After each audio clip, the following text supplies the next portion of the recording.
need to say this slow because apparently this conversation is getting real uncomfortable for some people. Real uncomfortable. Now, when you start screaming, expel her, which we have, we ain't getting too shocked when somebody responds, well, how about deportation in a day?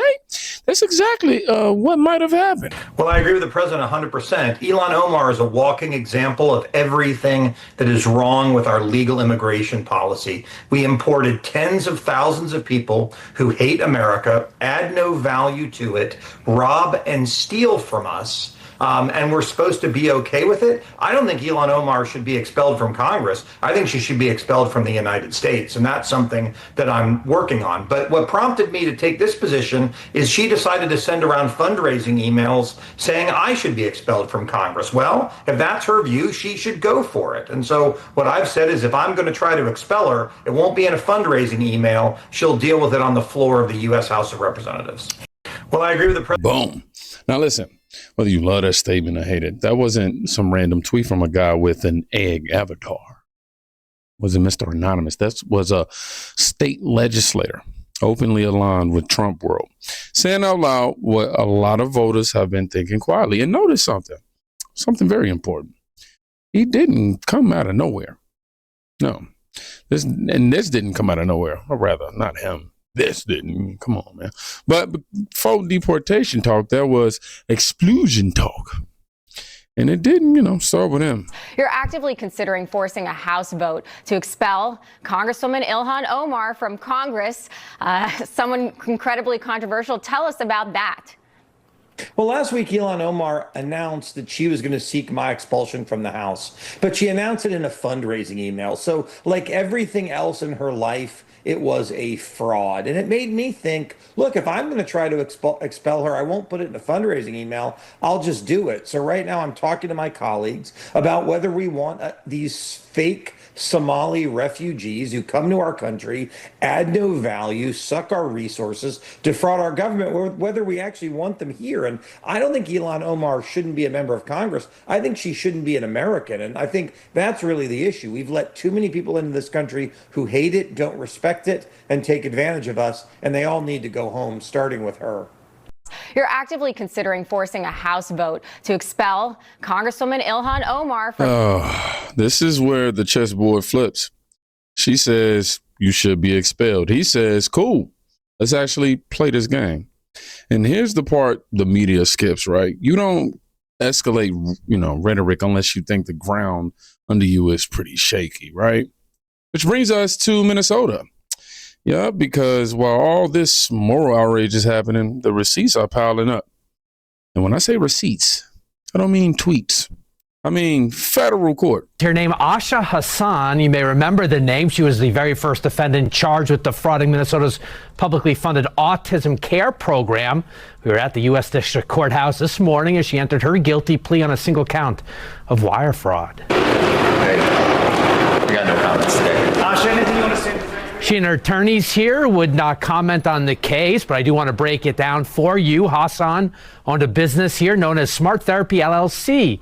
She pleaded guilty in 2 schemes, not just the autism care or EIDBI program, but also she admitted her role in the massive Feeding Our Future child nutrition fraud. In total, taking in some $14 million in Medicaid funds, another $450,000 supposedly earmarked to feed hungry children. Prosecutors point out she sent hundreds of thousands of dollars out of this country to Kenya to purchase real estate in her own name. So, Paul, any idea how many of the charged defendants were involved in multiple schemes like Hassan? Great question, Kelsey. U.S. Attorney's Office mentioned about 24 or so Feeding Our Future defendants who were also receiving funding for their supposed autism clinics. And that's how these folks like Hassan got caught. In Hassan's case, her guilty plea includes restitution of nearly $16 million that she owes to the United States government.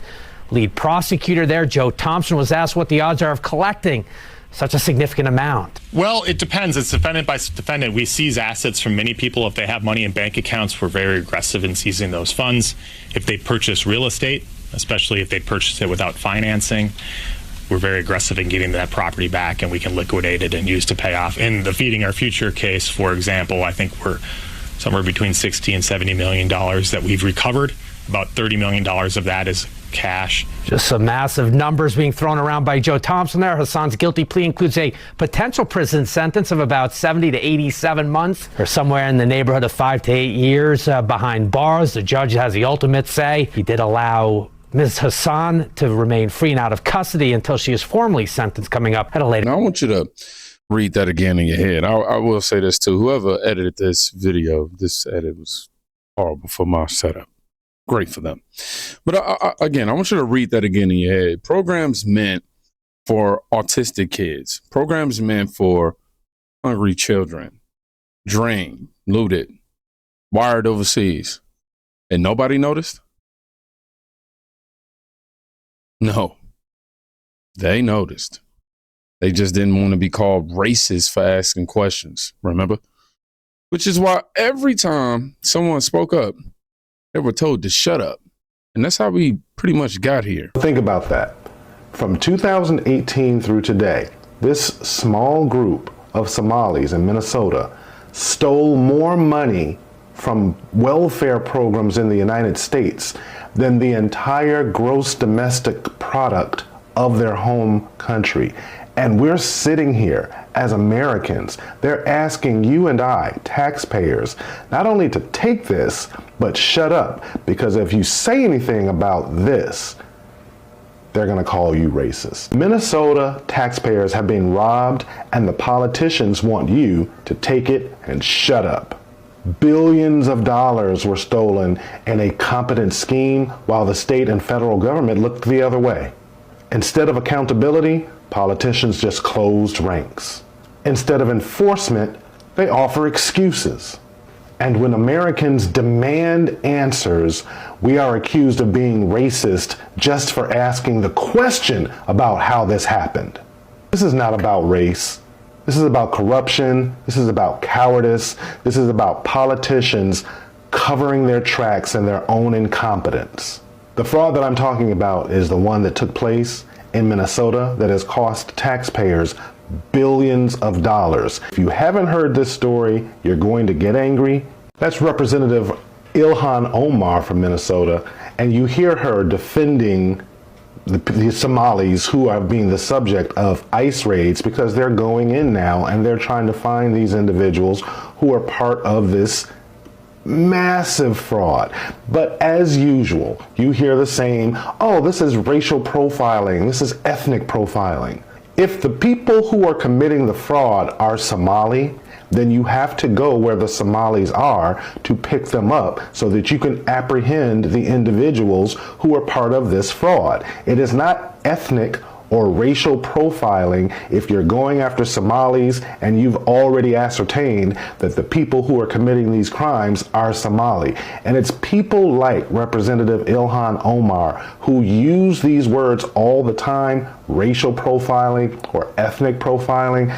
I don't know about you, but I'm sick and tired of people going out and committing crimes and then hiding behind their race as a reason why they're being targeted. Here's the rule they don't want you to learn. Crime isn't an ethnicity. It's not. But pretending crime doesn't exist because of ethnicity. That's how corruption survives. This isn't about where someone comes from. It's about what they did and who looked away. And once that truth hit the national stage, even a vice president couldn't ignore it. And this is the moral truth we strive to center in our work in the Trump administration and in this great movement of ours. A true Christian politics, it cannot just be about the protection of the unborn or the promotion of the family, as important as those things absolutely are. It must be at the heart of our full understanding of government. Why do we penalize corporations that ship American jobs overseas? Because we believe in the inherent dignity of human work and every person who works a good job in this country.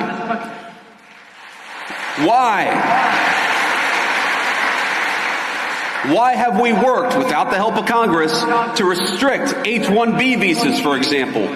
Because we believe it is wrong for companies to bypass American labor just to go for cheaper options in the third world.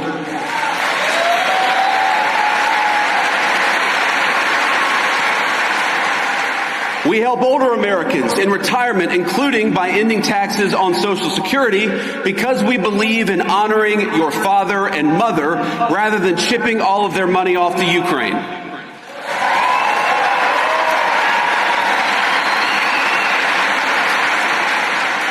We believe in taking care of the poor, which is why we have Medicaid, so that the least among us can afford their prescriptions or to take their kids to see a doctor. And it's why we are outraged at the injustice of Tim Walz allowing Somalian immigrants to defraud that program to the tune of billions of dollars. It ought to go to Americans, because that's who it's there for.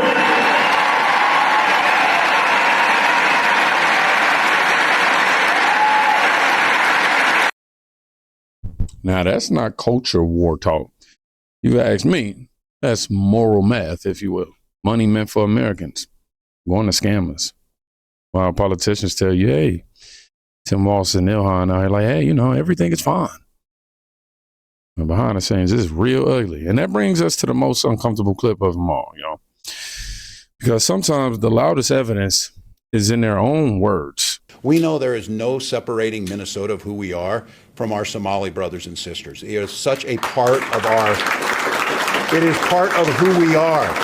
It's such a good part of who we are in every aspect of our life. And the opportunity that we have in Minnesota, as we said, to make sure there is no reason that every single person in Minnesota has to go to bed hungry at night. We have the ability to feed everyone, to make sure every child goes to school. There's no reason to have lunch tickets and lunch counters and lunch money and that. We have the ability to provide universal meals for breakfast and lunch to every single Minnesotan. There's no reason we shouldn't be able to house every Minnesotan with investments to make sure that they're culturally appropriate ways that we can make sure we lend and have the ability to build housing to transfer wealth down through generationally.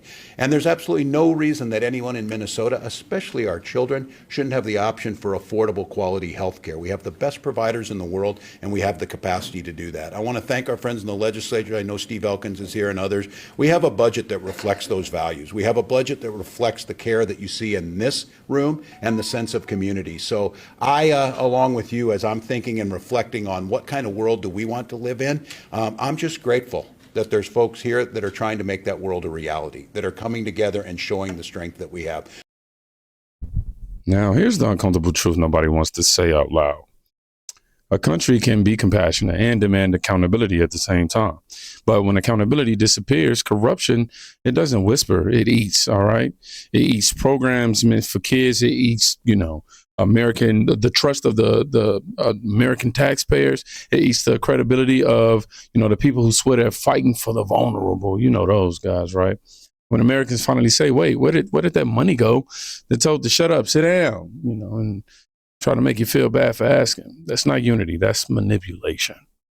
And here's why this Ilhan Omar situation matters more than one politician.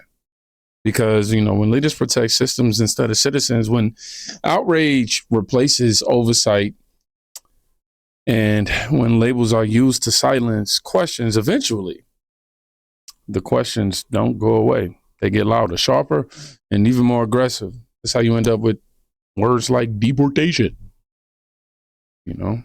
back in the national conversation.